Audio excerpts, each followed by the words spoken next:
Hello दोस्तों आज India के लिए एक ऐतिहासिक दिन है। इंडिया काफ़ी समय से ये प्रयास कर रहा था कि हम और यूके एक एफटीए डील साइन हो जाए। तो वो काफ़ी समय से ये पेंडिंग पड़ा हुआ था, लेकिन फाइनली आज का दिन वो आ चुका है। इंडिया और यूके ने फ्री ट्रेड एग्रीमेंट पर सहमति जता दी है। ऑस्ट्रेलिया के बाद अब यूके दूसरा देश ऐसा बन गया है जिसने इंडिया के साथ एफटीए साइन किया है। पहले ऑस्ट्रेलिया ने किया था, अब यूके ने हमारे साथ फ्री ट्रेड एग्रीमेंट पर सहमति जता दी है। इसके बाद अब शायद यूएसए का भी नंबर लग जाए, वो बात बन जाए तो हमारी इंडियन कंपनी के लिए और हमारे इंडियन इकोनॉमी के लिए एक बहुत अच्छी न्यूज़ बनकर निकलेगी। अब तक जो हमारा यूके के साथ बाईलैटरल ट्रेड था वो लगभग $55 बिलियन का था। तो जो एफटीए साइन हुआ है तो उसमें उम्मीद लगाई जा रही है कि ये हमारा टोटल ट्रेड 2030 तक लगभग $120 बिलियन तक पहुंचने की उम्मीद है। अब देखते हैं, बहुत भविष्य की बात है, अभी 5 साल पड़े हुए हैं, कितना पहुंचता कितना नहीं पहुंचता वो तो बात की बात है। अब सवाल ये उठता है कि हमारे देश की ऐसी कौन कौन सी कंपनी है जो इस एफटीए साइन होने से उसको फायदा होने वाला है। तो जो सबसे पहले नाम निकल कर आता है वो है आईटी सेक्टर का। आपको पता है हम आईटी सेक्टर बहुत सारी सर्विस प्रोवाइड करते हैं और बड़े बड़े देशों को करते हैं, जैसे यूएसए, यूके, इंग्लैंड, तो और भी यूरोपियन यूनियन, ऑस्ट्रेलिया वगैरह को हम सर्विस प्रोवाइड करते हैं। तो इसको ये सबसे बड़ा फ़ायदा होने वाला है। उसके बाद आता है फार्मा सेक्टर का।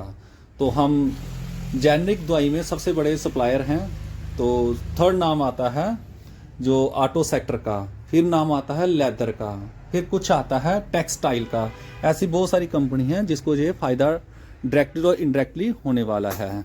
तो आप चाहो तो इन स्टॉक पर फोकस रख सकते हो। इसके साथ ही एक और देश है जिसने हमारे साथ फ्री ट्रेड एग्रीमेंट कर ली है, उसका नाम है ओमान। ये खाड़ी देश है। तो इसके साथ हमारा पहले कुछ खास ट्रेड नहीं था, लगभग $10 बिलियन का ट्रेड था, वो भी बढ़ने की उम्मीद है। तो हम ओमान को क्या एक्सपोर्ट करते हैं और उन कंपनियों पर आप फोकस रख लेना।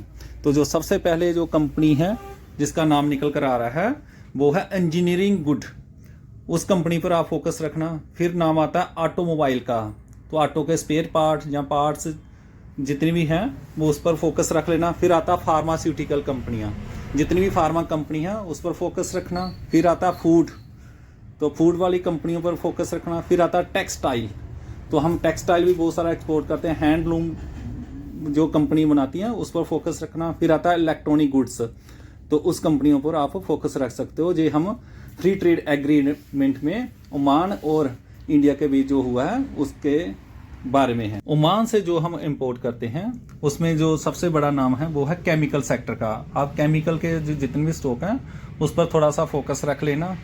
फिर नाम आता है ऑयल का, थोड़ा सी गैस हम इंपोर्ट करते हैं। आई होप आपको वीडियो इन्फॉर्मेटिव लगी है। तो ऐसी ही जानकारी चाहिए तो इस चैनल को लाइक और सब्सक्राइब जरूर कर लें। Thank you.